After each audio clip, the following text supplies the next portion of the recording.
बढ़ाते जा रहे थे। जहाँ जप जोग यज्ञ मुनि करही, अति मारीच सुबाहु करही। जय सिया राम जय सिया राम, जय सिया राम जय सिया राम। राम रूप सब निश्चल पापी,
विपिन शुभयाश्रम जान।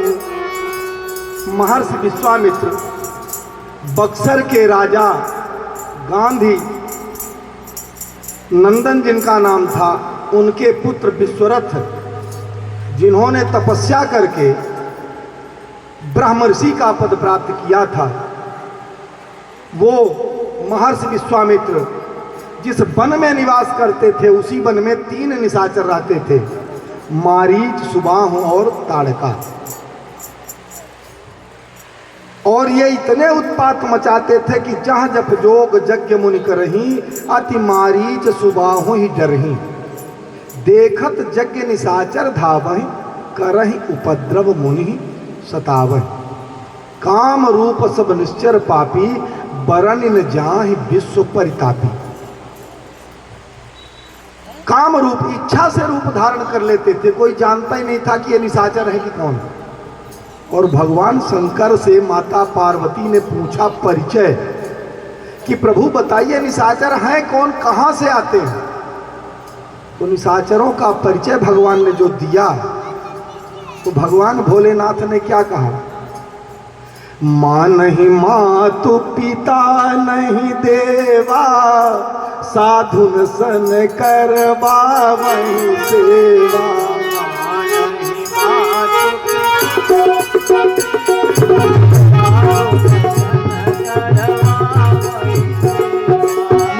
नहीं मातु पिता नहीं देवा, साधुन सन करवावहि सेवा।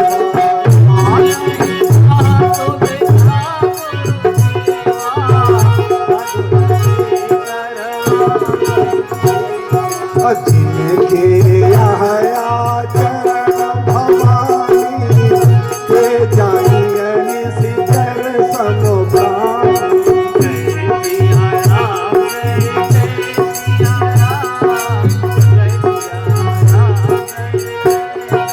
ते जानिए निशिचर सम प्राणी। निशाचर की संज्ञा किसको दी गई? भगवान शंकर बता रहे माता पार्वती से, माँ नहीं मातु पिता नहीं देवा। ऐसी संतान जो अपने माता पिता का आदर ना करे, माँ नहीं मातु पिता नहीं देवा। साधुन सन करवावहि सेवा, और कहीं साधु संत मिल जाए तो उनका उपहास करें, उनसे अपनी सेवा करवाएं। जिनके यह आचरण भवानी, ते जानिए निश्चर सम प्राणी।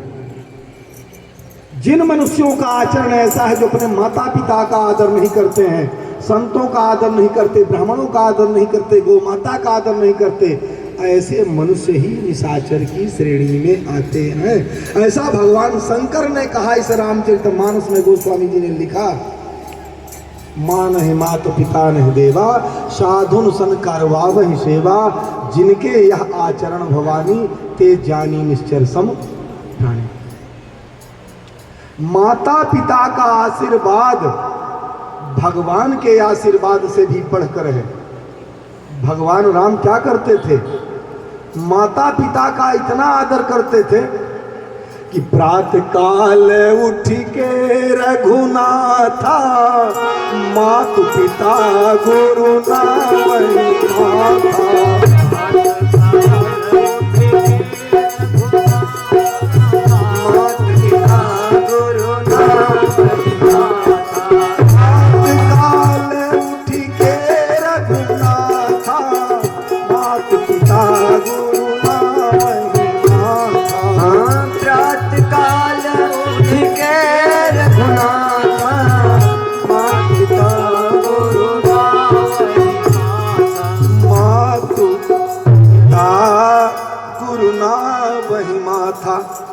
आज हमारे देश में एक नारा बहुत चल रहा है, सनातन धर्म की जय हो, सनातन धर्म की जय हो। और सनातन हमारे घर में ही नहीं है।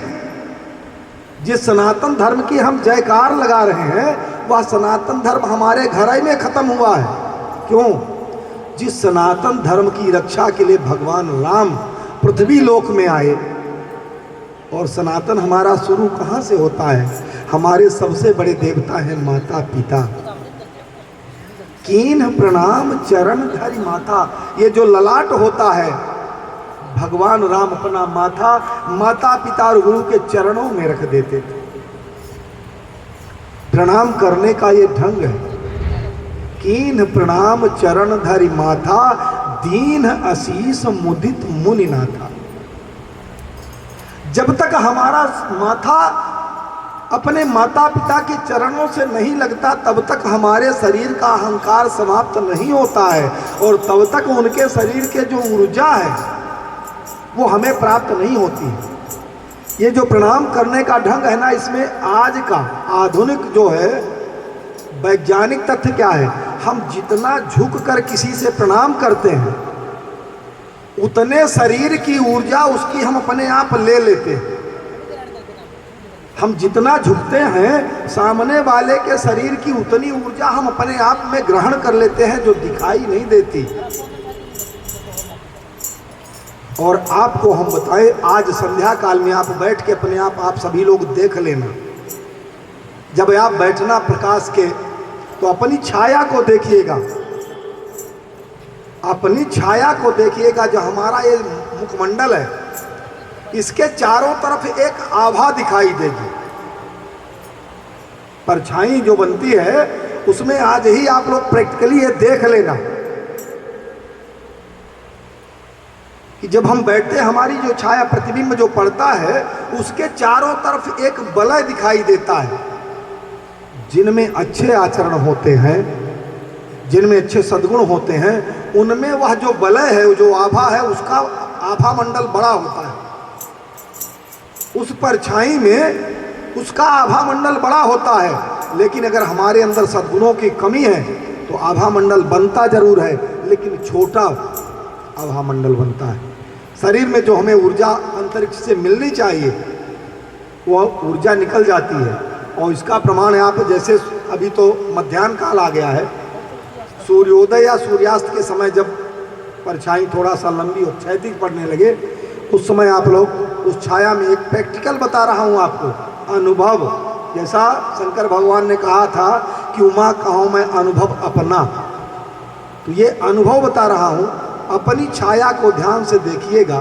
ये जो ब्रह्मांड का भाग है, ब्रह्मानंद है, यहाँ से एक लौ उठती दिखाई देगी, जैसे धुआं उठता है आग से, ऐसा इस ब्रह्मानंद से वह लौ उठती दिखाई देती है।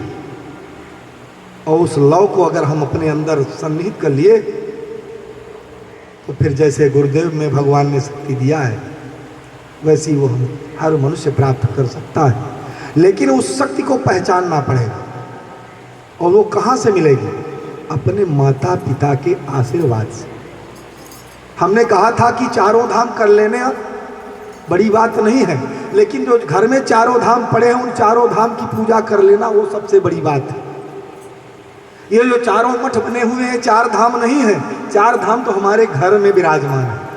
हमारी माता के दो चरण, हमारे पिता देवता के दो चरण, यही तो चारों धाम है।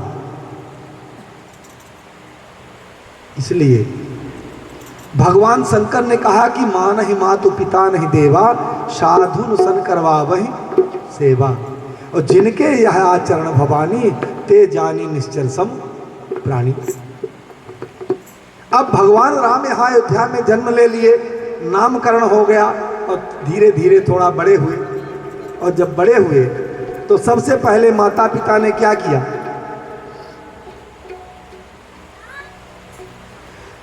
भय प्रौढ़ जब चारिऊ भ्राता, दिन जनेऊ गुरु पितु माता।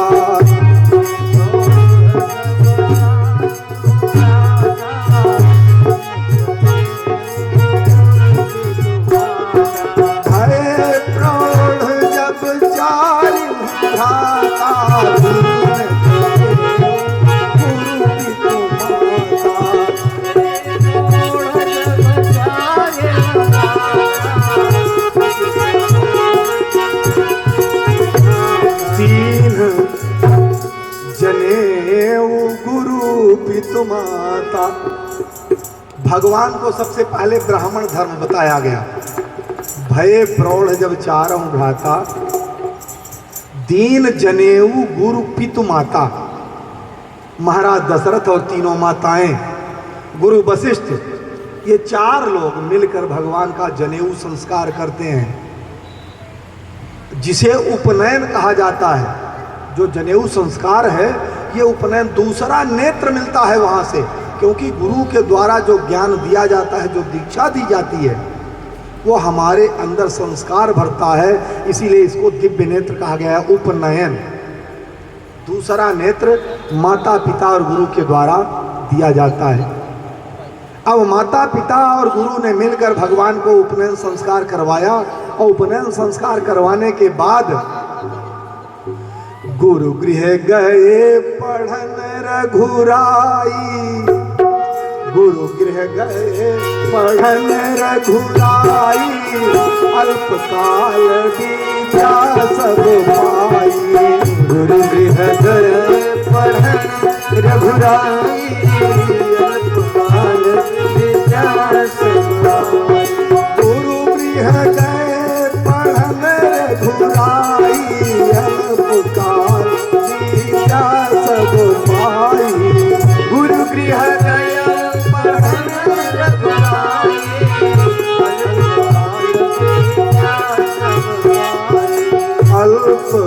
अल्पकाल विद्या सब पाई। अब भगवान को विद्या अध्ययन के लिए गुरुकुल में भेजा जाता है। महर्षि वशिष्ठ के यहाँ भगवान राम, लक्ष्मण, भरत, शत्रुघ्न चारों भैया मिलकर महर्षि वशिष्ठ से विद्या अर्जन करते हैं। नाना प्रकार के अस्त्र शस्त्रों का अध्ययन करते हैं, सीखते हैं।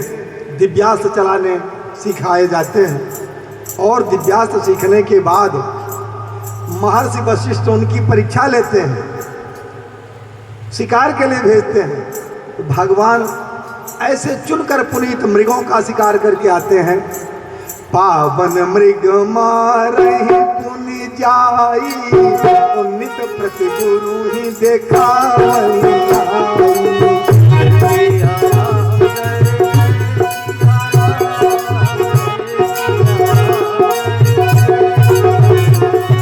पावन मृग मारहि पुनि जाई, नित प्रति गुरु ही देखावई।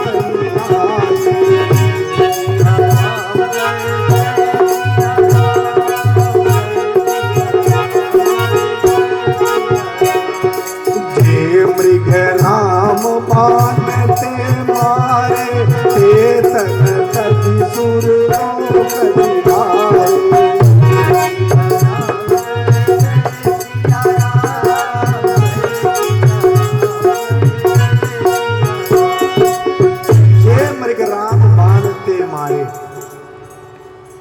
जाते थे और चुन चुन कर मृगों का शिकार करते थे, और जिन मृगों का शिकार करते थे भगवान उन्हें अपने धाम को भेजते थे। जे मृग राम बानते मारे, ते तन तज प्रभु लोक सिधारे। उनको जन्म और मृत्यु के बंधन से प्रभु मुक्त कर देते। ऐसे दयालु कृपा निधान भगवान गुरु जी से धनुर्विद्या सीखते हैं और संपूर्ण वेद वेदांत का अध्ययन करते हैं। और उसी समय होता क्या है, गांधी तनय मुनिबर विज्ञानी, बसहि विपिन शुभ आश्रम जानी। जहाँ जप जोग यज्ञ मुनि करही, अति मारी सुबाहु डरही। गांधी तनय मन कीन विचारा, प्रभु अवतर्यो हरण महिमारा।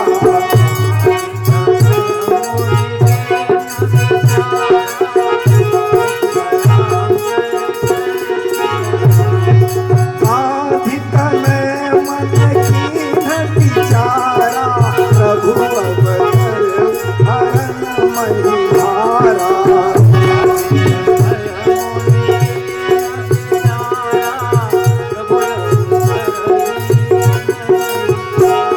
प्रभु अवतर्यो हरण महिमारा।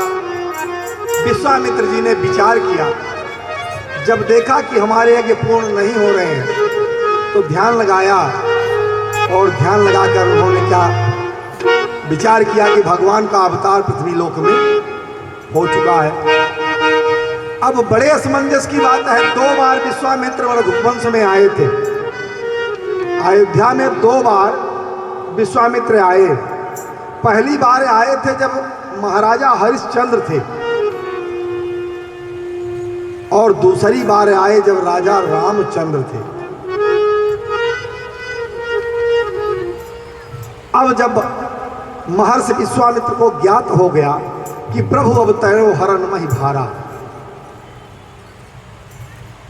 तो वहां से स्नान ध्यान किया और कुटिया में कुछ सेवकों को छोड़ा, और सेवकों से कह दिया कि मैं प्रभु को लेने जा रहा हूं और उनको लेकर आऊंगा अपने